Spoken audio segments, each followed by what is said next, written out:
গোপন খবরের ভিত্তিতে সোনামুড়া থানার পুলিশের হাতে আটক 5 লক্ষ টাকার রূপো। সোনামুড়া থানার ওসি জয়ন্ত কুমারদের কাছ থেকে জানা যায়, তাদের কাছে গোপন খবর ছিল সোনামুড়া বক্সনগর সড়কের করলিয়ামুড়া এলাকা দিয়ে রূপো পাচার হবে। সেই মোতাবেক সন্ধে 6:30 নাগাদ এএসআই সুনীল দেববর্মার নেতৃত্বে সোনামুড়া থানার পুলিশ বাহিনী ওত পেতে বসে ওই এলাকায়।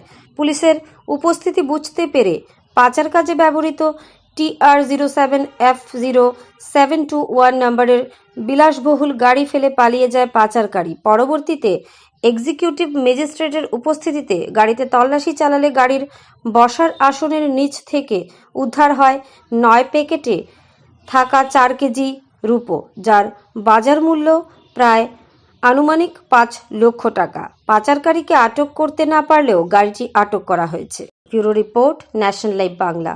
আমাদের কাছে একটা সিক্রেট ইনফরমেশান ছিল যে কিছু স্মাগলিং আইটেমস আসতে পারে। সেই অনুযায়ী করলিয়ামুড়াতে আমাদের চেকিং চলছিল।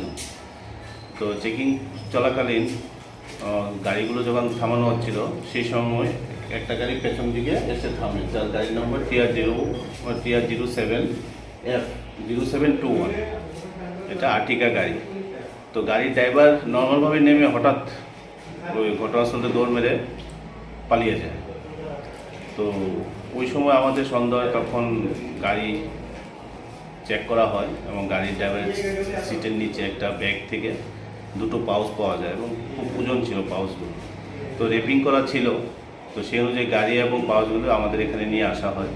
তখন আমরা একজন DCM সুব্রজিৎ দাস, আমাদের সোনামুড়া DCM, ওনাকে কল করা হয়। তো ওনার সামনেই ওই র্যাকগুলো খোলা হয়। খোলার পরে দেখা যায় এটার ভিতরে সিলভার রূপো, প্রায় 9টা প্যাকেট রূপো, প্রত্যেকটা প্যাকেট 500 গ্রাম করে, টোটাল 4.5 কেজি রূপো উদ্ধার হয়। বাজার মূল্য কত হতে পারে?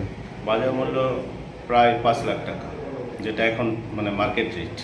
কি মনে হচ্ছিল এগুলো?